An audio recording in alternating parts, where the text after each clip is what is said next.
Nous sommes heureux en ce jour, en ce dimanche, de partager ce culte avec vous.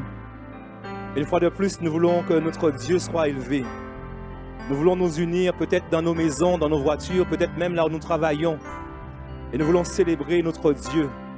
Ce matin, tout particulièrement, c'est à travers son nom. J'ai envie de dire à travers ses noms, puisque notre Dieu, dans la Bible, il a plusieurs noms. Par exemple, la Bible dit qu'il s'appelle El Shaddai, le Tout-Puissant. Il s'appelle Jéhovah Jireh, celui qui pourvoit. Et ce matin, c'est dans le nom de Jésus que nous voulons offrir ce culte à notre Dieu. Et nous voulons déjà chanter ton nom, Papa. Loin des bruits de la ville, nous voulons oublier tout problème, tout souci et nous concentrer sur ta personne, Seigneur. C'est ce que nous voulons chanter. Ton nom, Emmanuel.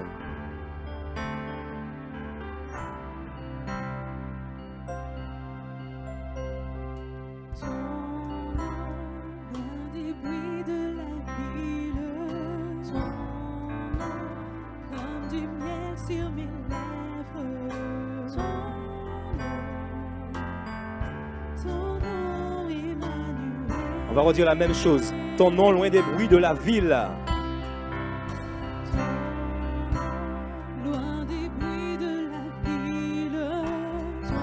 Comme du miel sur mes lèvres.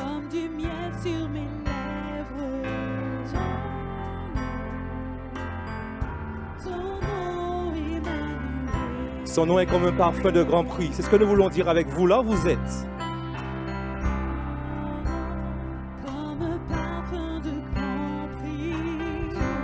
Comme une brise légère.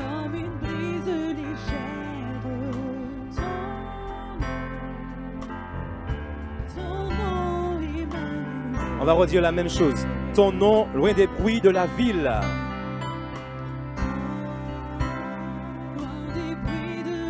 Son nom est comme du miel.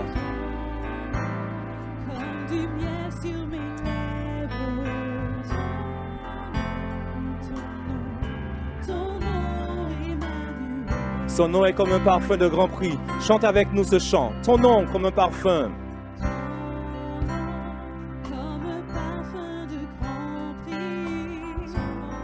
Oui. La brise légère, Seigneur.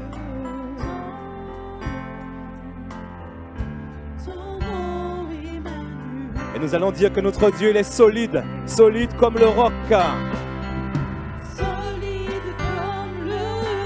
Il est fidèle, notre Dieu. Notre Dieu, il est beau, il est grand.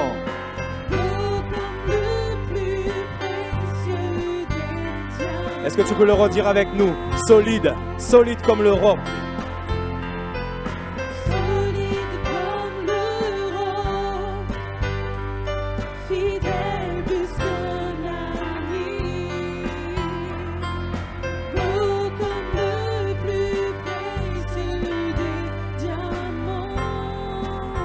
Nous allons dire encore, ton nom, loin des bruits de la ville. Comme du miel.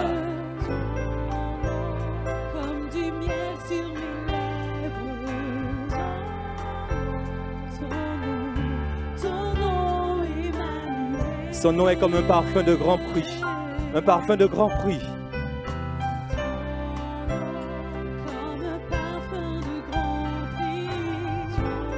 Oui, Seigneur. Oui, son nom.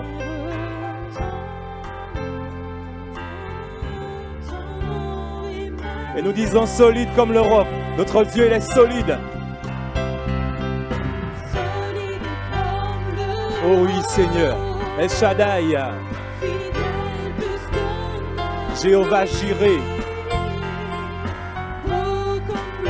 Tu es Adonai, Seigneur.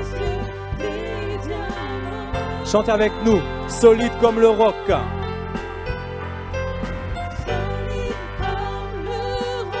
Il est fidèle, notre Dieu.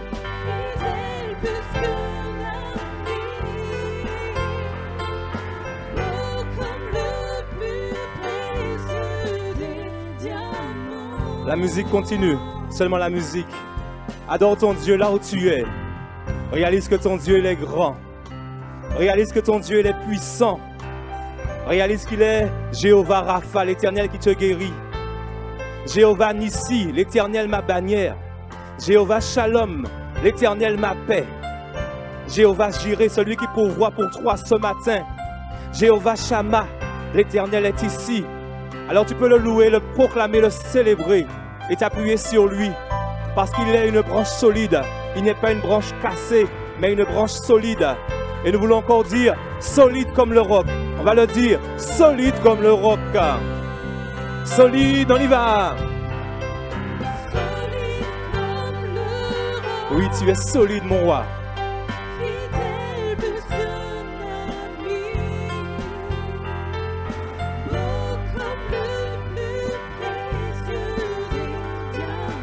Nous disons encore solide comme le roc. Réalisons ce que nous disons, ce que nous chantons. Solide. Alors je n'ai plus peur.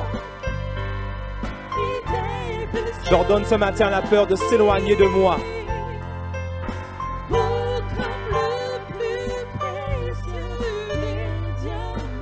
Et on va simplement dire ton nom. Ton nom. Oui, Seigneur.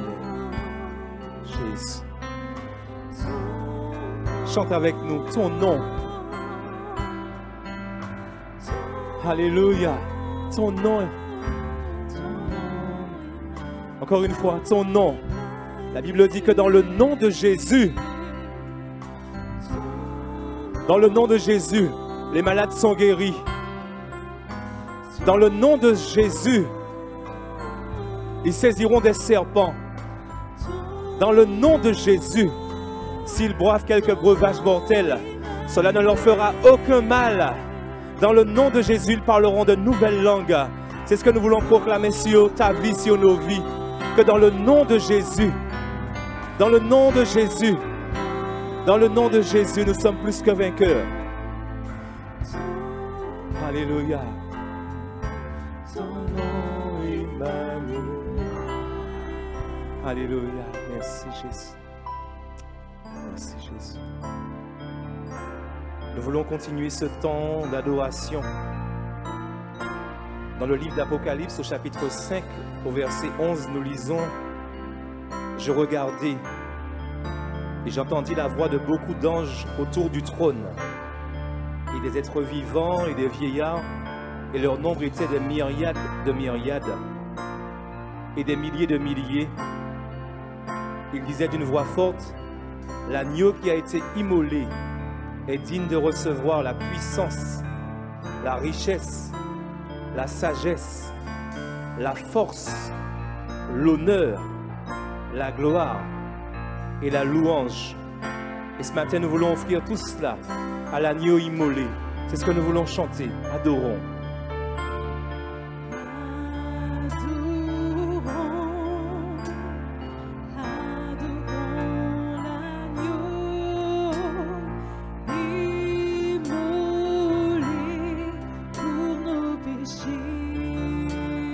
Chantons ensemble.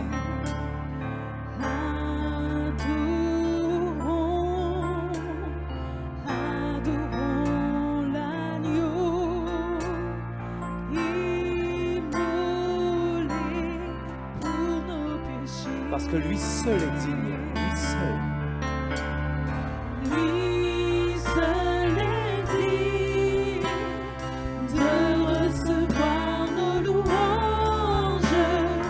Lui seul est digne d'être adoré. Lui seul est digne de recevoir nos louanges. Lui seul est digne d'être adoré. Adorons Jésus, Jésus.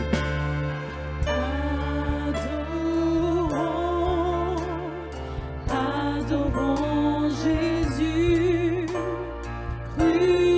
crucifié pour nos péchés.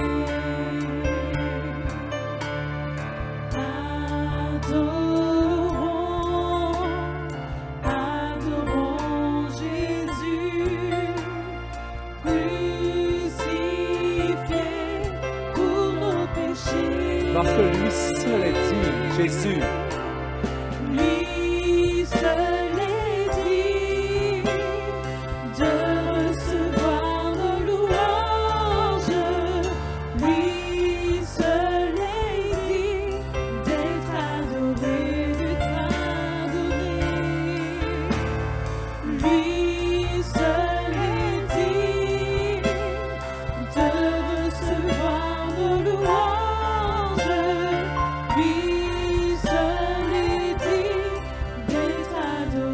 encore adorer Jésus. Adorons Jésus, là où tu es.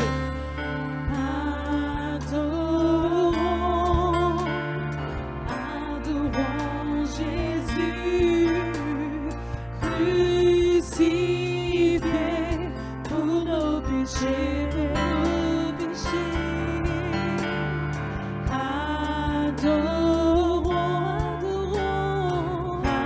Adorons Jésus, crucifié pour nos péchés. Lui seul est digne de recevoir nos louanges. Lui seul est digne d'être adoré. Lui seul est digne de recevoir nos louanges. Lui seul est digne d'être adoré. Adorons le ressuscité. Adorons le ressuscité, Fils de Dieu, Fils bien-aimé. Adorons encore. Adorons le ressuscité, Fils de Dieu, Fils bien-aimé. Parce qu'il est digne, il est digne. Lui seul est digne de recevoir nos louanges. Lui seul est digne d'être adoré, Lui seul est digne de recevoir nos louanges. Lui seul est digne d'être adoré. Lui seul est digne, lui seul est digne.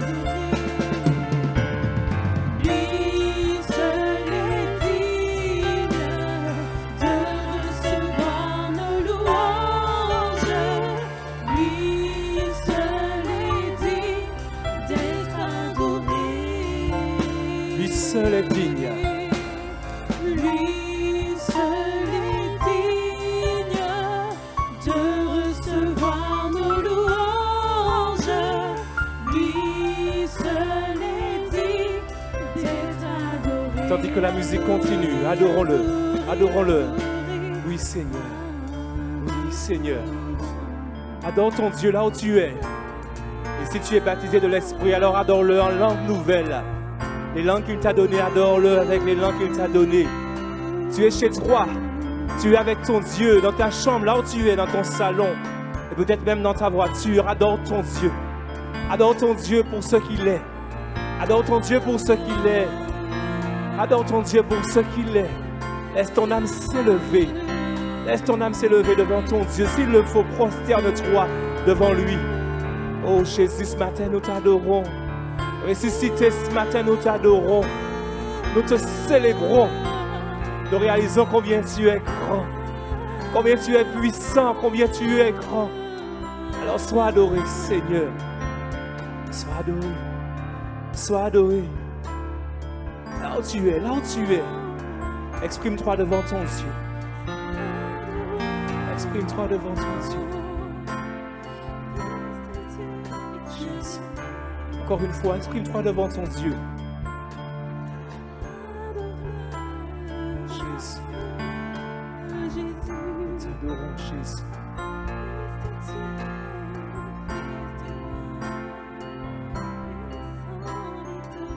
Et nous disons, lui seul est digne. Lui seul. Lui seul est digne de recevoir nos louanges. Lui seul est digne d'être adoré. Dis-le avec nous. Lui seul est digne.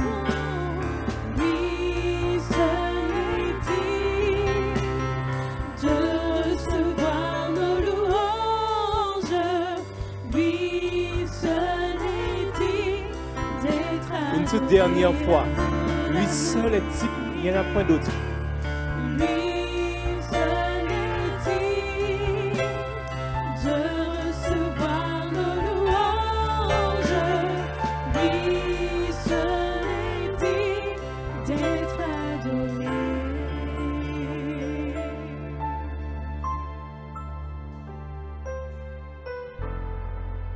Nous savons que notre Seigneur Jésus est également notre Dieu, notre Maître. Et la Bible, quand elle parle de Jésus, elle dit qu'il s'appelle Emmanuel, ce qui signifie Dieu est parmi nous. Un Dieu si grand est venu habiter parmi nous, et même en nous. C'est ce que nous voulons chanter. Emmanuel, il s'appelle Emmanuel. Alors là où tu es chez toi, chante avec nous ce beau cantique, Emmanuel.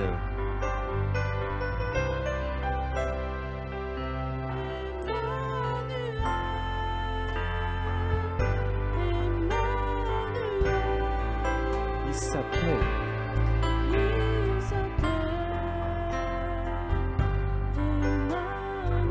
Encore une fois, Emmanuel. Oui, Emmanuel. Il s'appelle Emmanuel.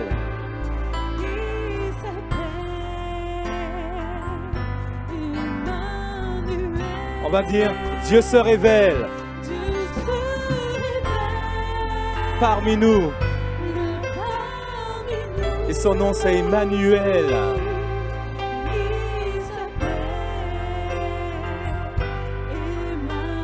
Encore une fois, Dieu se révèle. Notre Seigneur s'est révélé à travers Jésus. Merci Jésus.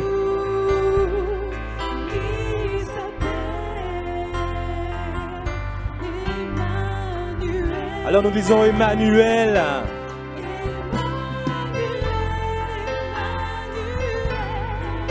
Laisse ton âme s'élever devant Emmanuel ce matin.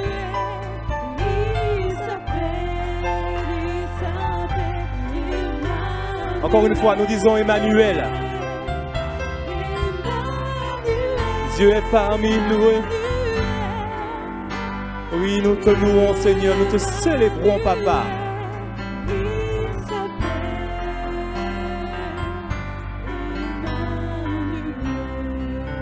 La musique continue.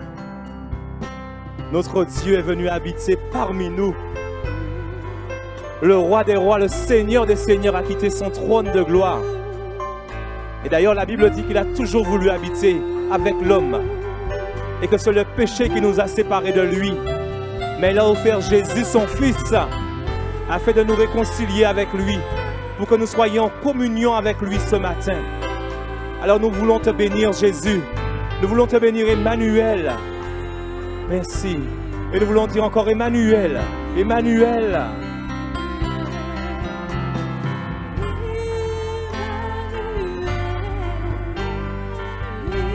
Chante avec nous là où tu es. Oui. Nous disons Dieu se révèle parmi nous, parmi son peuple. Oui, il s'appelle.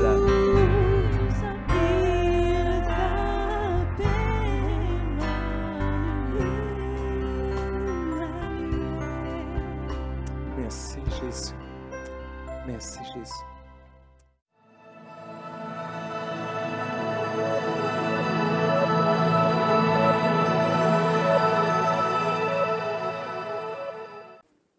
Bonjour à tous. Comment allez-vous? Nous allons ensemble considérer ce matin les tensions au sein du foyer. Et pour cela, je vous invite à faire une lecture avec moi dans le livre de la Genèse, le premier livre de la Bible, Genèse, le chapitre 21. Et nous allons lire à partir du verset 8.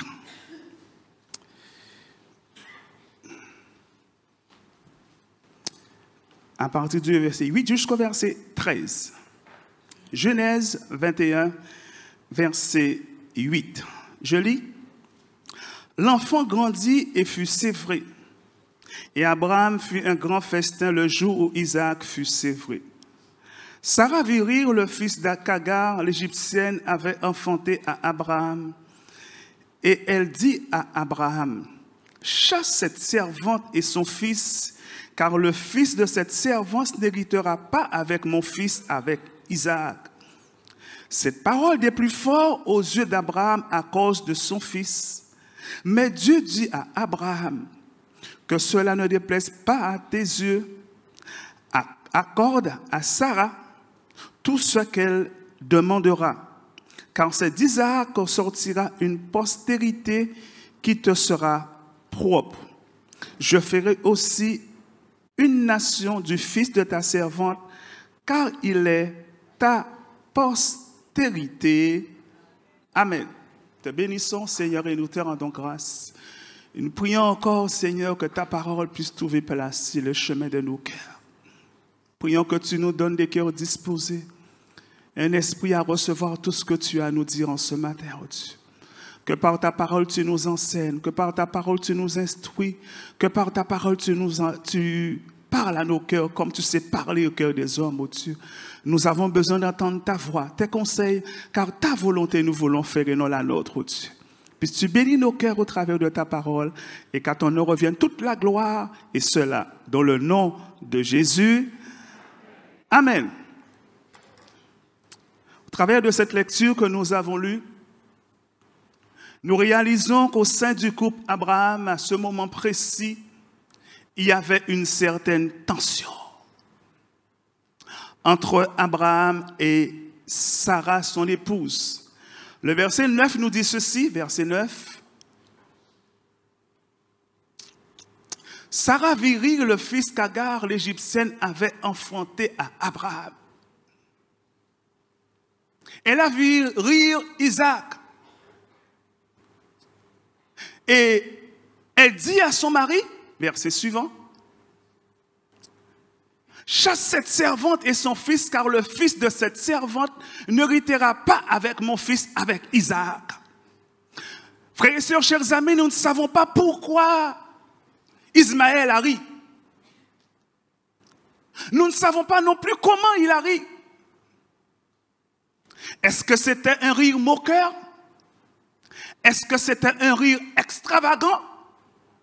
En tout cas, son rire n'a pas plu à Sarah. Et Sarah le fait dire à Abraham, « Chasse cette servante. » En un mot, je ne veux plus les voir à mes yeux. Je ne veux plus les voir avec nous. Débarrasse-moi de ces gens-là. Voilà ce que Sarah demande à Abraham. Et regardez un petit peu la réponse d'Abraham. Regardez ce que la Bible nous dit par sa réponse, verset suivant. Cette parole des plus forts aux yeux d'Abraham à cause de son fils. Bien-aimés, j'aimerais vous dire qu'à ce moment précis, il y avait une certaine tension entre Sarah et Abraham. Il y avait un conflit, puisque Ismaël, c'est le premier-né d'Abraham. Et Sarah lui demande de chasser Ismaël. Et j'aimerais vous dire que par rapport à cette histoire que nous venons de lire, il y avait déjà une autre histoire conflictuelle entre Sarah et Abraham. Regardez ce qui nous est dit dans Genèse, chapitre 16, versets 1 à 6. Genèse, on va revenir tout à l'heure à notre texte, mais on va lire un passage de Genèse, verset 16 jusqu'au verset 6, chapitre 16, verset 1er jusqu'au verset 6. Sarah, femme d'Abraham, ne lui avait point donné d'enfant. Elle avait une servante égyptienne nommée Agar. Et Sarah dit à Abraham, « Voici l'Éternel m'a rendu stérile. Viens, je te prie, vers ma servante, peut-être aurai-je par elle des enfants. » Abraham écouta la voix de Sarah. Alors Sarah, femme d'Abraham, prit Agar l'Égyptienne, sa servante, et la donna pour femme à Abraham, son mari, après qu'Abraham eut habité 10 ans dans le pays de Canaan. Verset 4. Il alla vers Agar et elle devint enceinte. Quand elle se vit enceinte, elle regarda sa maîtresse avec mépris. Et Sarah dit à Abraham, « L'outrage qui m'est fait retombe sur toi. J'ai mis ma servante dans ton sein, et quand elle a vu qu'elle était enceinte, elle m'a regardé avec mépris. Que l'Éternel soit juge entre moi et toi. » Abraham répondit à Sarah, « Voici ta servante est en ton pouvoir. Agis à son égard comme tu le trouveras bon. » Alors Sarah la maltraita et Agar s'enfuit loin d'elle. Amen. Il y avait déjà une certaine histoire au sein du couple Abraham à cause de Agar qui était enceinte. Mais la question, enfin pas la question parce qu'il nous est bien dit ceci. Qui est-ce qui a fait la proposition à Abraham de prendre Agar? N'est-ce pas Sarah? Bien qu'Abraham aurait pu refuser la proposition, car c'était une proposition. Nous sommes d'accord. Est-ce que nous sommes d'accord? Il ne lui a pas imposé, il ne lui a pas mis le couteau sous la gorge. Il lui a proposé, il aurait pu refuser cette proposition. Eu égard à ce qu'il avait entendu de la part de Dieu. Eu égard à la promesse de Dieu à son égard. Il aurait pu refuser ça. Enfin bref, il a accepté. Et Madame Agar, quand elle s'est vue enceinte, pour elle était aussi Madame Abraham. Parce que quelque part, elle porte dans son sein le fils d'Abraham. Donc puis il s'aime Abraham aussi.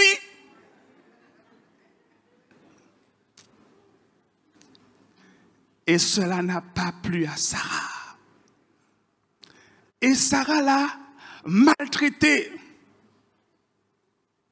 Et certainement, lorsque Abraham était obligé de se séparer avec Agar, alors Agar était enceinte de son fils, quelque part ça a fait quelque chose à Abraham. Quelque part ça l'a marqué. Et si nous revenons à notre histoire, alors qu'Ismaël est un adolescent, ou un jeune garçon, Sarah lui demande encore de les chasser. Frères et sœurs, j'aimerais vous dire que ce qui est important pour nous, et j'aimerais considérer avec vous, c'est ce que Dieu dit à Abraham au verset 13. On va revenir à Genèse chapitre 21 et le verset 13. Regardez ce que Dieu dit pardon, pas le verset 13, autant pour moi. On va revenir, autant pour moi, je regarde. Ce que Dieu dit, verset 12. Mais Dieu dit à Abraham que cela ne déplaise pas à tes yeux à cause de l'enfant et de ta servante. Accorde à Sarah tout ce qu'elle te demandera. Remarquez, frères et sœurs, que Dieu ne dit pas à Abraham, écoute, tu as tort et Sarah a raison. Ce n'est pas ça que Dieu dit. Car, frères et sœurs, Dieu comprend la réaction d'Abraham. Il comprend sa douleur, sa souffrance. Car rappelons-nous qu'Ismaël c'est son premier-né. Mais ce qui est important pour Dieu, c'est que la paix et l'harmonie reviennent au sein du couple. C'est ce qui est important pour Dieu, frères et sœurs. Car lorsqu'il y a tension au sein d'un couple, c'est toujours ce que Dieu se propose de faire. Non pas de dire celui-là a tort ou celle-là a raison, mais faire tout pour que la paix et l'harmonie reviennent au sein du foyer. Et frères et sœurs, au travers de ce récit, il y a deux grandes leçons importantes à tirer pour chacun de nous. La première, c'est que lorsqu'il y a tension au sein du couple, Dieu n'est jamais loin. Vous m'entendez? Lorsqu'il y a tension au sein du couple, Dieu n'est jamais loin. Il est toujours prêt à intervenir, à nous apporter la solution dont nous avons besoin. Et ce, même quand nous serions passés à côté de sa volonté, par nos choix et nos décisions, comme ce fut le cas du couple Abraham. Lorsqu'il y a tension au sein du couple, Dieu n'est jamais loin. Et la deuxième chose, c'est que lorsqu'il y a tension au sein du couple, Dieu est celui qui se révèle. Dieu est celui qui se révèle. Dieu nous parle. C'est à nous, à vous et moi, d'être attentifs à sa voix, d'être sensibles à la voix du Saint-Esprit, comme ce fut le cas d'Abraham au verset 14. Il nous est dit, Abraham se leva de bon matin, il prit du pain et une autre d'eux qu'il donna à Agar et le plaça sous son épaule. Il lui remit aussi l'enfant et l'a renvoyé. C'était dur pour Abraham. C'était certainement pénible pour cet homme de Dieu. Mais ce qui était important pour lui, c'est d'obéir à la voix de Dieu. D'obéir aux recommandations de Dieu. Frères et sœurs, c'est vrai qu'au sein du couple, il peut y avoir des choses difficiles à faire. Mais lorsque Dieu nous parle, ce qui est important pour nous, ce n'est pas de faire ce qui nous passe par la tête. Ce n'est pas d'agir selon les penchants de notre cœur. C'est d'agir selon ce que Dieu nous dit. C'est d'agir selon ce que le Saint-Esprit nous inspire. C'était du oui. Mais Abraham l'a fait. Abraham a obéi à la voix de Dieu. Et frères et sœurs, ça c'est très important. Remarquez que Dieu ne leur fait pas de reproches.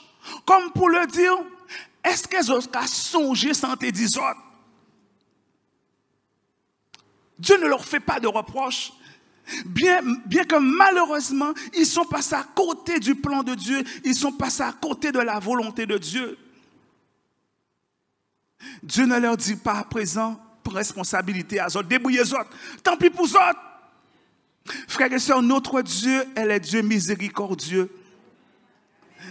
Il est le Dieu miséricordieux, même si malheureusement, vous et moi, nous serions passés à côté de sa volonté. Il demeure le Dieu fidèle. Même quand vous et moi, nous serions infidèles, Dieu, il est celui qui demeure fidèle. Amen. Autre point concernant les tensions au sein du foyer, lisons ce que Jacques nous dit, Jacques chapitre 1er, versets 19 et 20. Jacques chapitre 1er, versets 19 et 20. Sachez-le, mes frères bien-aimés, ainsi que tout homme soit prompt à écouter, l'un à parler, l'un à se mettre en colère. Car la colère de l'homme n'accomplit pas la justice de Dieu. La colère de l'homme n'accomplit pas la justice de Dieu. Frères et sœurs, chers amis, les tensions généralement sont synonymes de colère. Les tensions au sein du foyer produisent généralement la colère. Cependant, en matière de colère, il y a colère et colère. Les démons là, ils ont colère, ils sont capables d'écraser tout ça qui est en case là.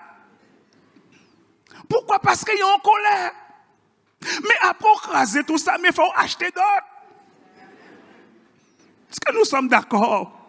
Ou que tu as écrasé parce que tu es colère, mais il faut acheter d'autres. Il y a des gens qui ont des grosses colères, des fortes colères. Frères et sœurs, le verset 20 nous dit, la colère de l'homme n'accomplit pas la justice de Dieu. Pourquoi? Parce qu'au sein de la colère, on peut dire des choses graves et blessantes. N'est-ce pas vrai? Mais aussi faire des choses, prendre des décisions graves et dommageables pour le foyer. Au sein de la colère, nous pouvons dire des choses qui sont contraires à la volonté de Dieu, en désaccord avec la parole de Dieu. Le Proverbe, le chapitre 14, verset 29, Proverbe chapitre 14, verset 29 nous dit ceci. D'abord, verset 29. Celui qui est lent à la colère a une grande intelligence, mais celui qui est prompt à s'emporter proclame sa folie. Autre verset, toujours dans Proverbe, le chapitre 19 maintenant et le verset 11. L'homme qui a de la sagesse est lent à la colère. La femme qui a de la sagesse est lente à la colère. Et il met sa gloire, ou elle met sa gloire, à oublier les offenses. Est-ce facile d'oublier les offenses? C'est une question que je vous pose. C'est pas facile. Mais c'est possible avec Dieu. Amen. Parce que malheureusement, lorsqu'on n'oublie pas les offenses, il y a des choses toujours qui reviennent. Alors qu'on est en train de régler un problème, mais le problème qui s'est passé, ça revient toujours à l'esprit. C'est pour ça qu'il est important de considérer ce que ce verset nous dit. Il met sa gloire à oublier ce qui s'est passé. Il y a des choses graves peut-être qui se sont passées, mais il met sa gloire à les oublier. Frères et sœurs, chers amis, lorsqu'il y a colère au sein du foyer, le diable est en embuscade. Ce sont des choses que vous et moi, nous devons savoir. Le diable est en embuscade.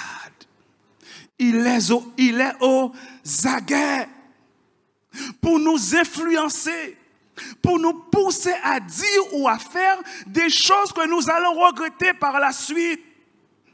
Frères et sœurs, combien de foyers sont brisés à cause de colère extrême, à cause de colères non maîtrisées? Combien de foyers qui sont brisés? Parce qu'on s'est emporté d'une manière violente. On a poussé un coup de colère et on n'a pas su se maîtriser.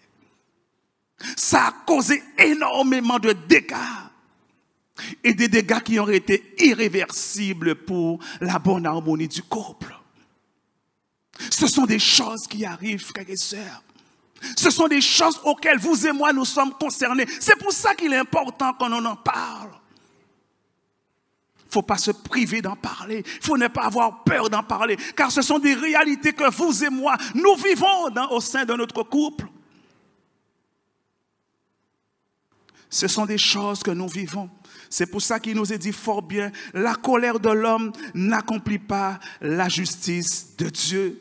Et ensuite, la colère laisse la place à l'orgueil, qui lui empêche tout espoir de réconciliation et du pardon réciproque. Vous savez, lorsqu'il y a colère, parfois l'orgueil prend place.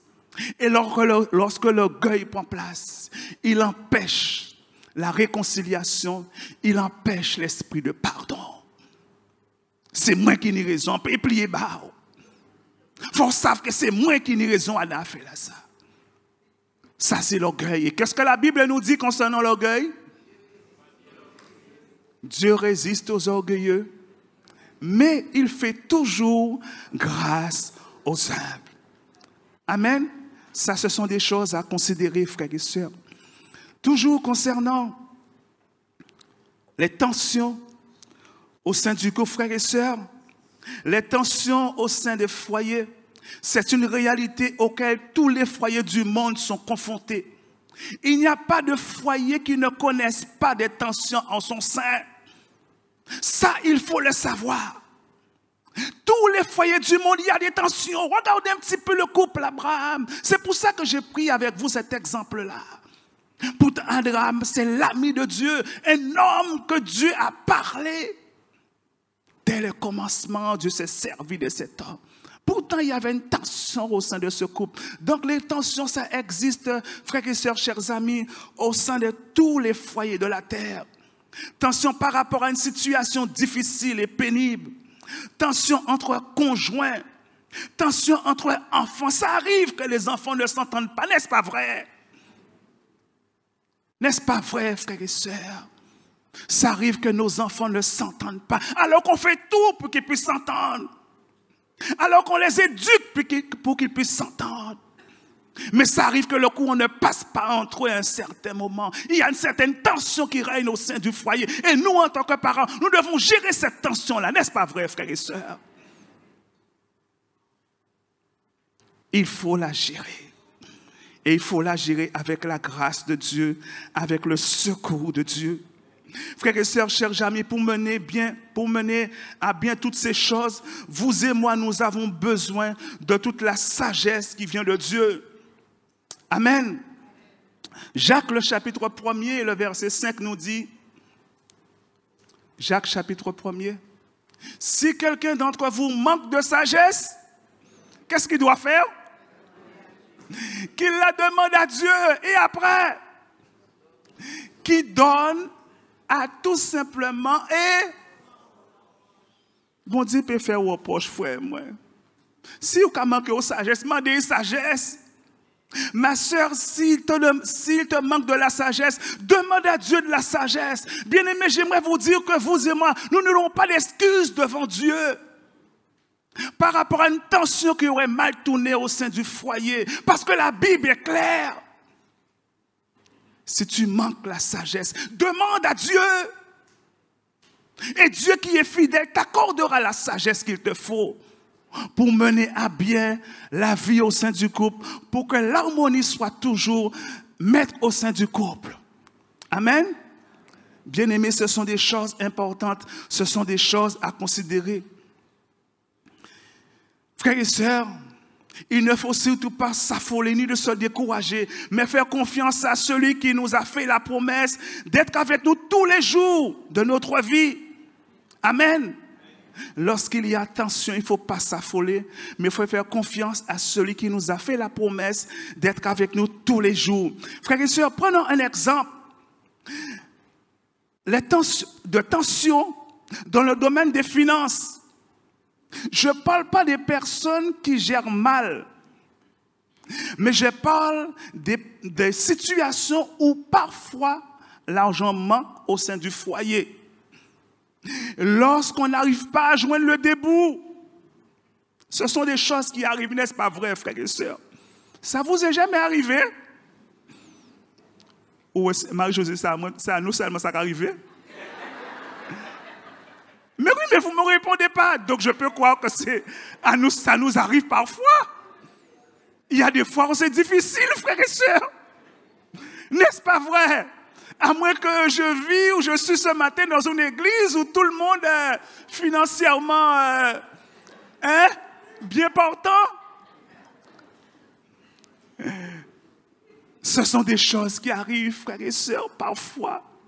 Les choses ne sont pas faciles. Et il faut gérer les choses avec la grâce de Dieu. Amen. Il faut gérer les choses avec le secours du Dieu vivant et vrai. Lorsqu'il y a tension au sein du couple parce que l'argent manque, à ce moment précis, le couple doit apprendre ensemble à se supporter, à affronter les coups durs. Car dans la vie du couple, au sein du foyer, il y a parfois et pour certains souvent des coups durs. Juste un exemple. Il y a des couples où tout va bien entre eux seulement lorsque le réfrigérateur ou le congélateur est bien rempli. À ce moment précis, tout va bien. Des couples où tout va bien seulement lorsque le compte en banque est bien garni. Mais lorsque ça va mal, lorsqu'il y a des problèmes, qu'est-ce que l'apôtre nous dit? Philippiens, le chapitre 4, verset 10 à 13. Philippiens, chapitre 4, verset 10 à 13 nous dit ceci. J'ai éprouvé une grande joie dans le Seigneur de ce que vous avez pu enfin renouveler l'expression de vos sentiments pour moi. Vous y pensez bien, mais l'occasion vous manquait. Verset 11. Ce n'est pas en vue de mes besoins que j'ai dit cela, car j'ai appris. Et bien aimé, ça c'est important pour nous à considérer. Regardez ce que l'apôtre nous dit. J'ai appris. Ce sont des choses qui s'apprennent. Et vous et moi, n'oublions jamais que nous sommes à l'école de Dieu. Dieu est celui qui prend plaisir à nous apprendre les choses. L'apôtre nous dit, j'ai appris à être content de l'état où je me trouve. Verset 12. Je sais vivre dans l'humiliation. Je sais vivre dans l'abondance. En tout et partout, j'ai appris à être rassasié, à avoir faim, à être dans l'abondance et à être dans la disette. Et il poursuit cette parole merveilleuse. Je puis tout par celui qui me fortifie. Et qui est-ce qui nous fortifie? C'est Jésus. Je puis tout, dit-il, par celui qui me fortifie. Alléluia. Nous sommes forts en Jésus. Nous devons rester attachés en Jésus. Le Seigneur est celui qui nous rend forts lorsque nous sommes faibles.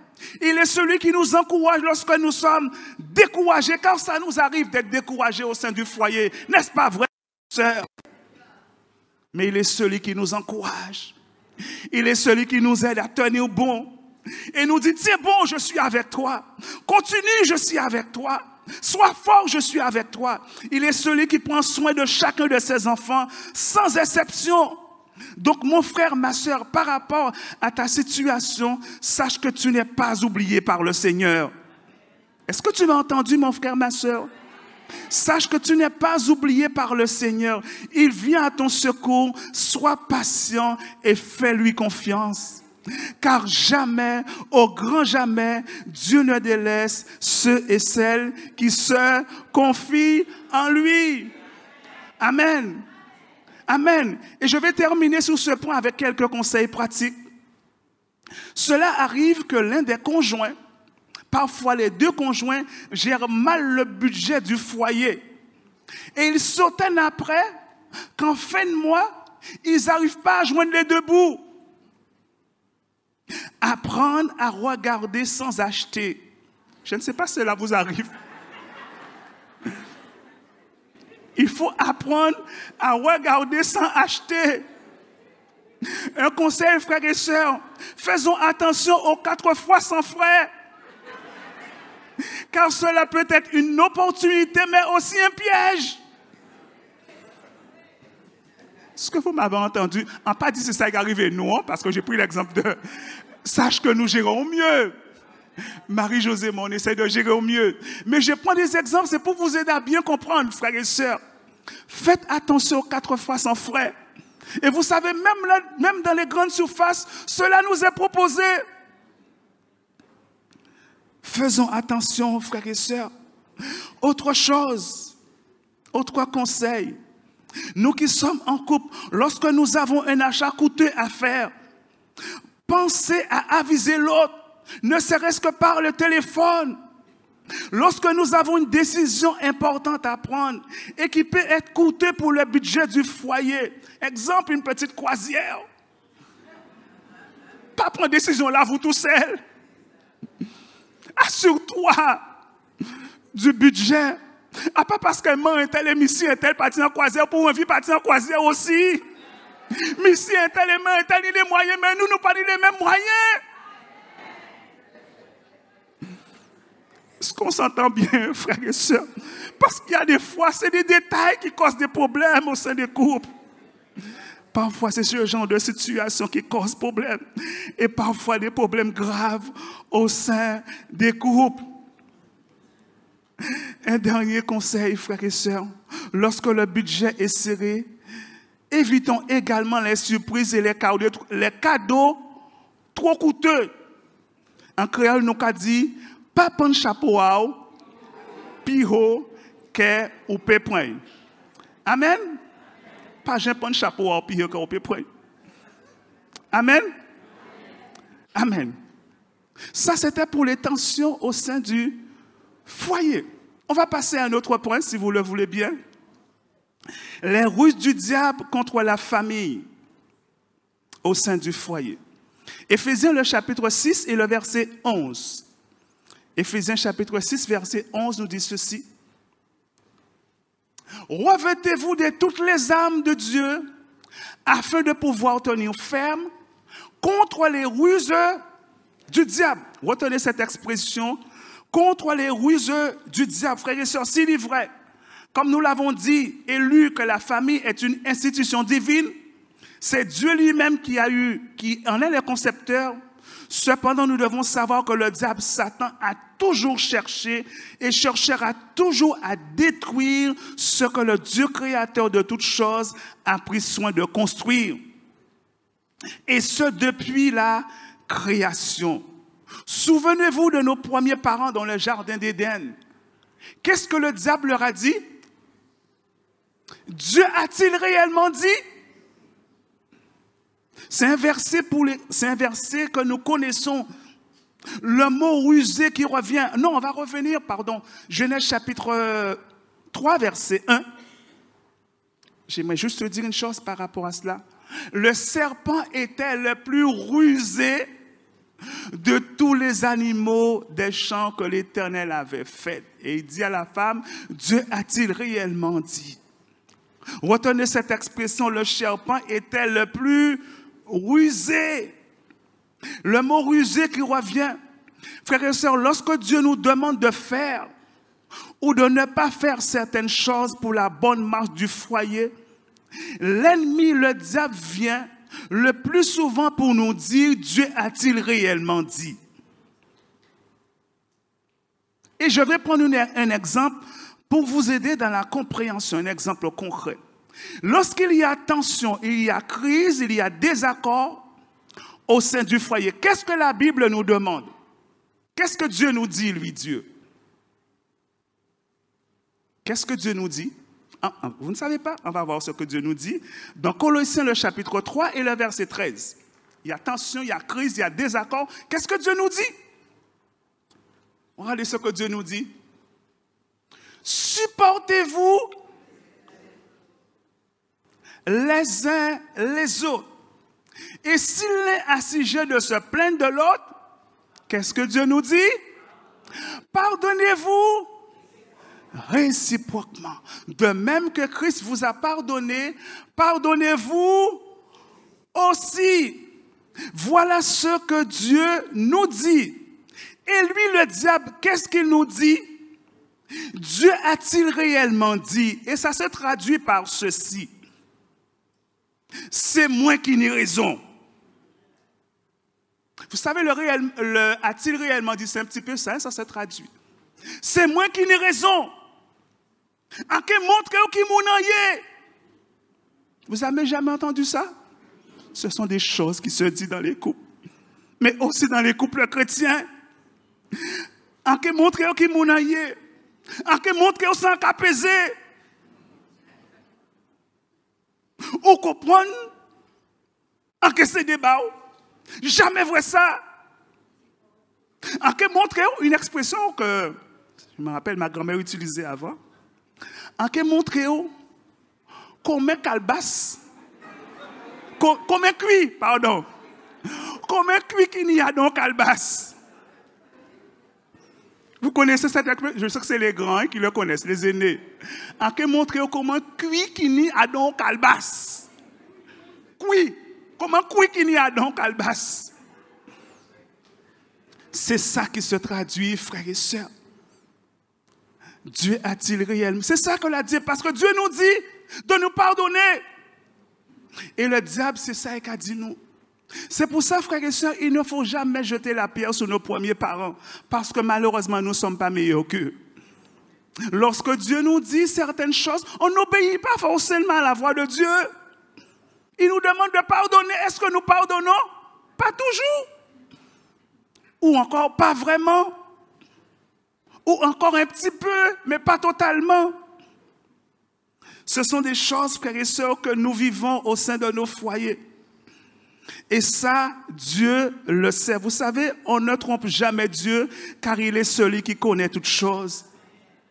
Frères et sœurs, combien de foyers chrétiens sont brisés par ce genre de réaction? Frères et sœurs, lorsque Dieu nous parle, combien de déboires, combien de galères, mais aussi d'échecs, nous aurions pu éviter si seulement nous écoutons ce que Dieu nous dit de par sa parole. Éphésiens, le chapitre 4 et le verset 26 et 27 nous dit ceci. Éphésiens, le chapitre 4, versets 26 et 27. Si vous vous mettez en... Oh, fait, ça vous arrive de vous mettre en colère? Pas toujours? Pas vraiment, de temps en temps? Mais ça arrive qu'on soit en colère. C'est pour ça que l'apôtre dit, si vous vous mettez en colère, qu'est-ce qu'il dit? Ne péchez point, que le soleil ne se couche pas sous votre colère. Et regardez ce qui vient après. Et ne donnez pas accès au diable. Car malheureusement, au sein de la colère, on peut donner accès au diable. Est-ce que vous le savez, frères et sœurs? Malheureusement, au sein de la colère, vous et moi, nous pouvons donner accès au diable.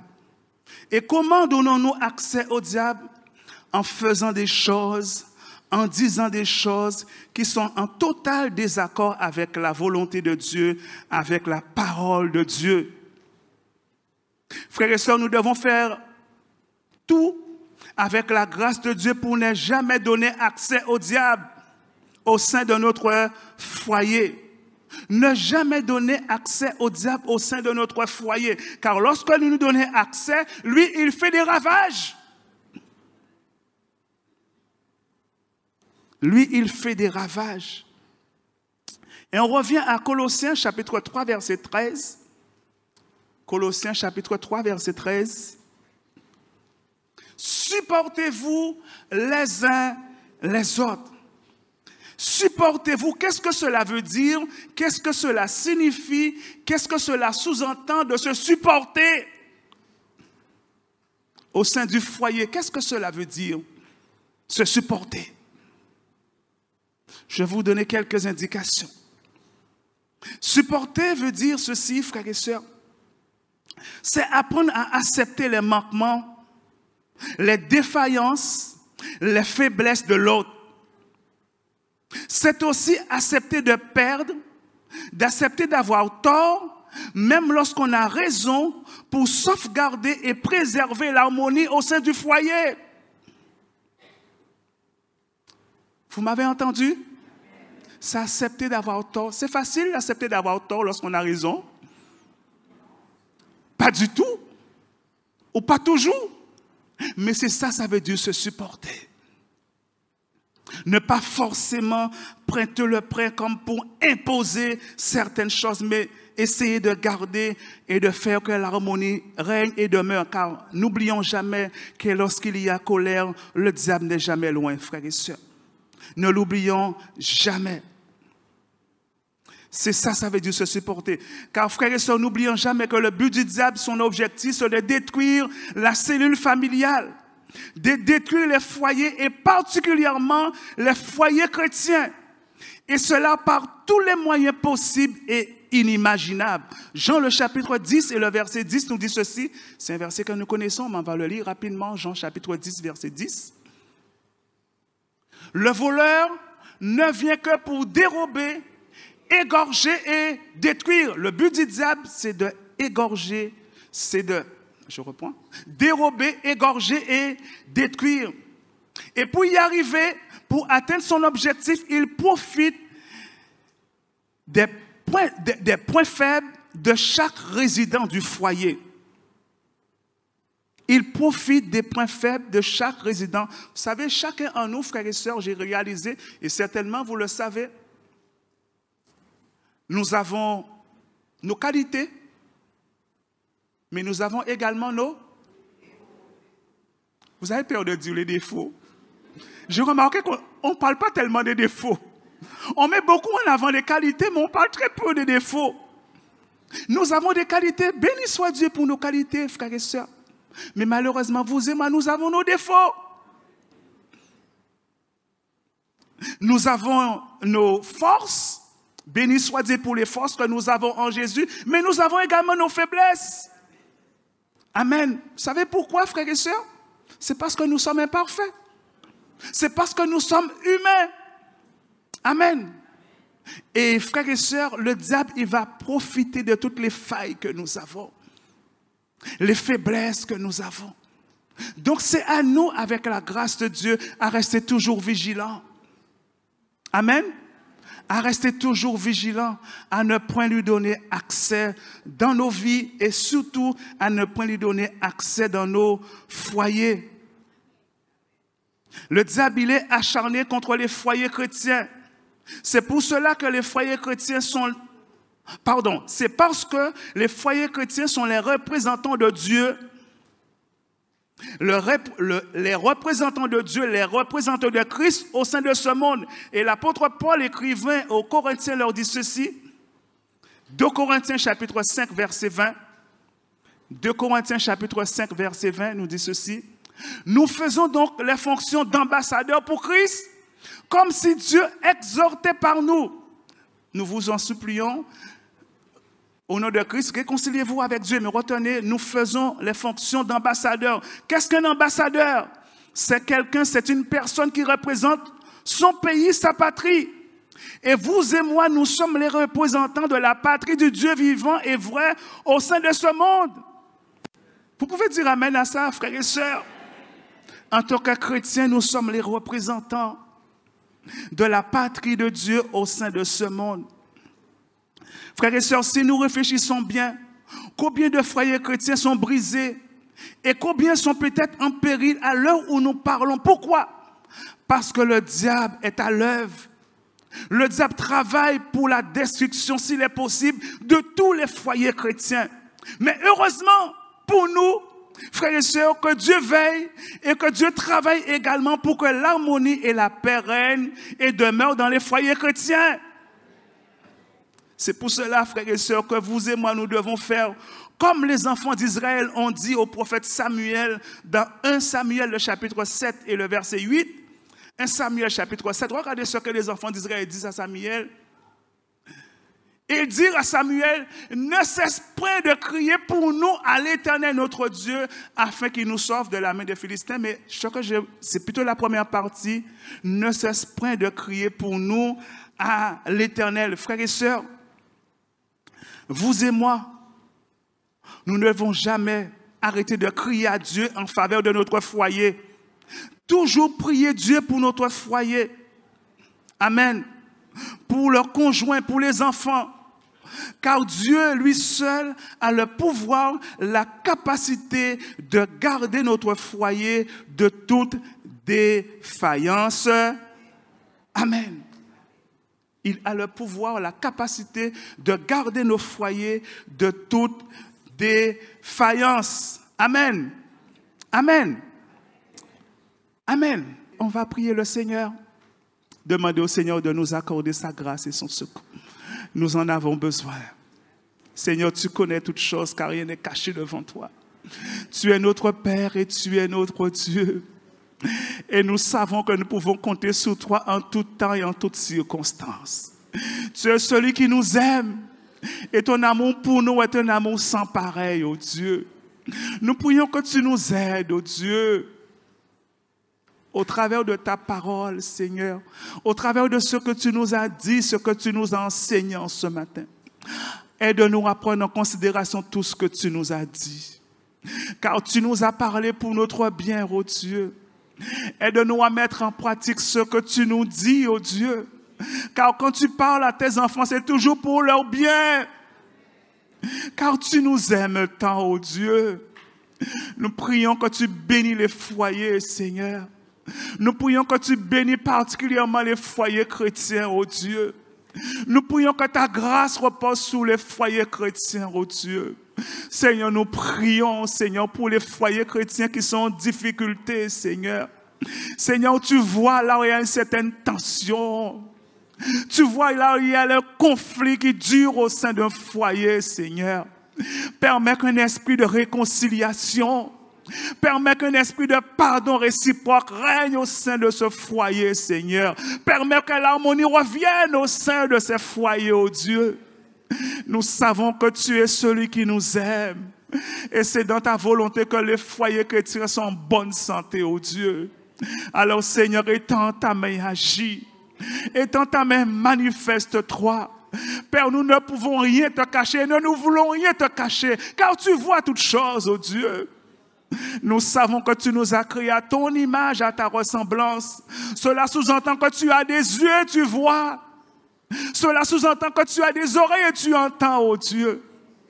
Mais ce qui est important pour nous, cela sous-entend que tu as un cœur. Et avec ce cœur, tu nous aimes tant, oh Dieu. Alors aide-nous à rester attachés à toi, à lever les yeux fixés sur toi dans le moment d'adversité au sein du foyer et à te laisser agir. Car nous savons, Seigneur, que tu es le Dieu fidèle et bon pour prendre soin de tous les foyers chrétiens. Seigneur, nous te bénissons pour ta fidélité. Bénis, Seigneur, chaque foyer, qu'il soit chrétien ou non, car nous savons que c'est toi qui as institué le mariage et c'est dans ta volonté que la famille reste debout, que la famille reste, Seigneur, le potémitant au sein de nos sociétés. Seigneur, glorifie ton nom, s'il te plaît, et qu'à ton nom revienne toute la gloire, et cela dans le nom de Jésus. Dans le nom de Jésus. Amen.